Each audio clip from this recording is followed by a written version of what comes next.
พระธรรมประจำวันของพระเจ้า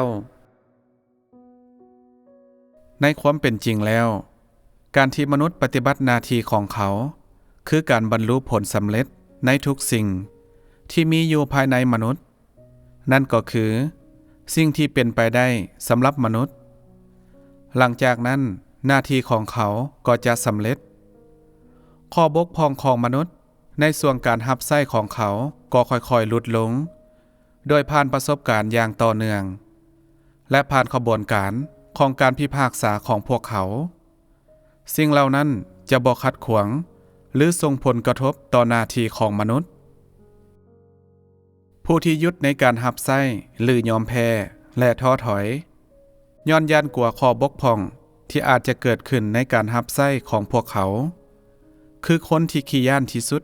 ในบรรดามนุษย์ถ้ามนุษย์บ่สามารถแสดงออกสิ่งที่พวกเขาควรแสดงออกในส่วนการรับใช้หรือบรรลุผลสำเร็จในสิ่งที่เป็นไปได้ในตัวสำหรับพวกเขาแต่กงกันข้ามพัดพากันเฮ็ดอย่างบ่ตั้งใจพวกเขาได้เสียหน้าที่ที่สิ่งมีชีวิตที่ถูกสร้างขึ้นควรมีผู้คนดังกล่าวแม่นผู้ที่เอิ้นว่าคนธรรมดาพวกเขาแม่นขี้เหยื่อที่บ่มีประโยชน์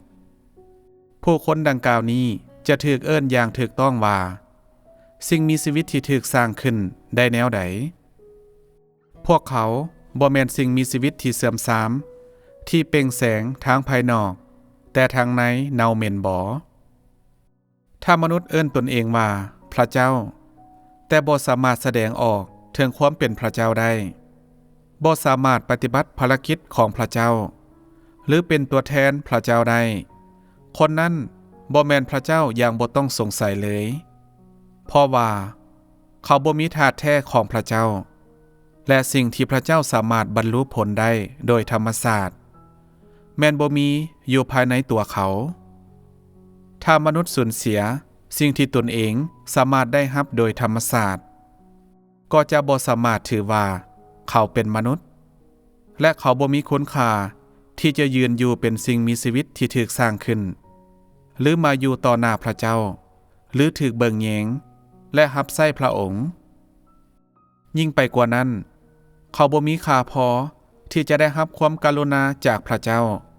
ถูกเบิ่งแยงดูแลปกป้องและเฮ็ดให้สมบูรณ์โดยพระเจ้า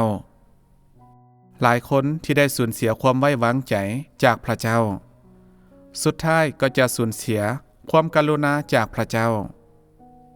พวกเขาบ่เพียงเกียรติสังความประพฤติผิดของตนแต่พวกเขาเผยแผ่แนวความคิดอย่างบ่มีอย่างอายว่าวิธีทางของพระเจ้าแม่นบ่ถูกต้องและพวกกบฏเหล่านี้ยังปฏิเสธว่าพระเจ้าบ่มีจริงอีกผู้คนดังกล่าวนี้ที่มีกับความต่อต้านแบบนี้จะมีสิทธิ์ได้รับความกรุณาจากพระเจ้าได้แนวใดผู้ที่บ่ปฏิบัติหน้าที่ของตนแม้นได้ต่อต้านพระเจ้าและเป็นหนี้พระองค์อย่างหลวงหลายแต่พวกเขาหันหลังใส่พระเจ้าแล้วก็โจมตีพระเจ้าว่าผิดมนุษย์ประเภทนี้จะมีคุณค่าในการเฮ็ดให้สมบูรณ์แบบได้แนวใดนี่บ่แม่นสิ่งที่มาก่อนการถูกโยนออกและลงโทษบ่ผู้คนที่บ่ปฏิบัติหน้าที่ของตนต่อหน้าพระเจ้าแม่นถือว่ามีความผิดอย่างร้ายแรงอย่างอาชญากรรมอยู่แล้วซึ่งแม้นแต่ความตายก็เป็นการลงโทษที่บ่เพียงพอแต่ถึงอย่างนั้นก็ตามพวกเขายังกล้าโต้เถียงกับพระเจ้าและถือเอาตัวเองมาเทียบเท่ากับพระองค์การเฮ็ดให้ผู้คนดังกล่าวสมบูรณ์จะมีค่าหยังเมื่อผู้คนบ่สามารถปฏิบัติหน้าที่ของตนให้สำเร็จพวกเขาควรรู้สึกผิดและรู้สึกเป็นหนี้บุญคุณพวกเขาควรเกลียดชังความอ่อนแอและความให้ประโยชน์ของตนความกบฏและความเสื่อมทรามของตนและยิ่งไปกว่านั้นพวกเขาควรเสียสละชีวิตของตนเพื่อพระเจ้าเมื่อนั้นเท่านั้นมนุษย์พวกเขาจึงเป็นสิ่งมีชีวิตที่ถูกสร้างขึ้นที่รักพระเจ้าแท้จริงและมีแต่ผู้คนดังกล่าวเท่านั้น ที่สมควรมีความสุขกับพรและคำสัญญาของพระเจ้าและถือเฮ็ดให้สมบูรณ์โดยพระองค์พวกเจ้าส่วนหลายเป็นแนวใดพวกเจ้าปฏิบัติต่อพระเจ้าที่ดำรงชีวิตอยู่ท่ามกลางพวกเจ้าแนวใดพวกเจ้าได้เฮ็ดหน้าที่ต่อหน้าพระองค์แนวใดพวกเจ้าได้เฮ็ดทุกสิ่งที่เจ้าถูกเรียกร้องให้เฮ็ดถึงสิ่งนั้นจะเป็นการสูญเสียชีวิตของเจ้าเองแล้วบ่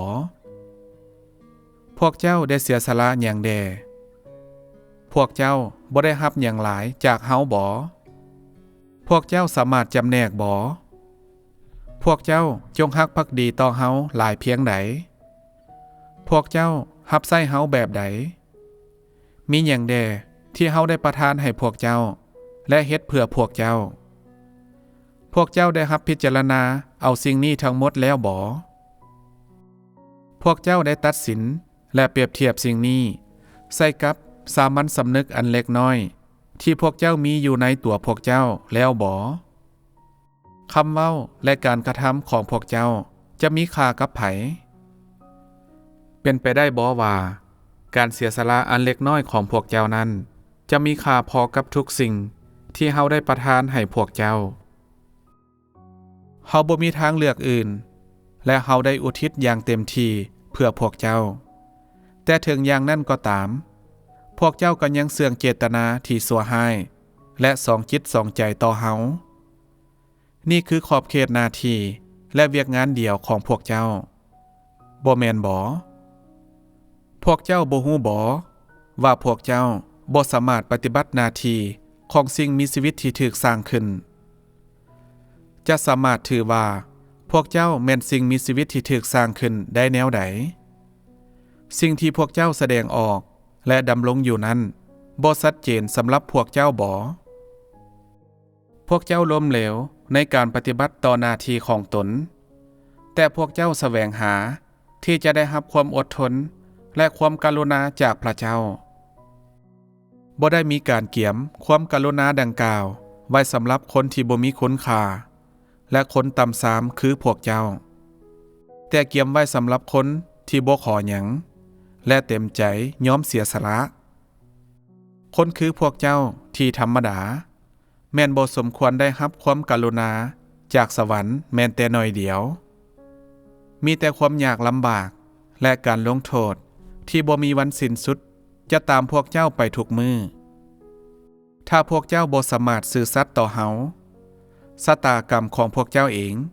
จะพบแต่ความทุกข์ทรมานถ้าพวกเจ้าบ่สามารถมีความรับผิดชอบต่อพระธรรมและภารกิจของเฮาผลลัพธ์ของพวกเจ้าเองจะเป็นผลลัพธ์ที่ถูกลงโทษความกรุณาพรและชีวิตที่วิเศษของอาณาจักรจะบ่เกี่ยวข้องหยังกับพวกเจ้านี่คือจุดจบที่พวกเจ้าสมควรจะได้รับและเป็นผลกรรมของการกระทำของพวกเจ้าเอง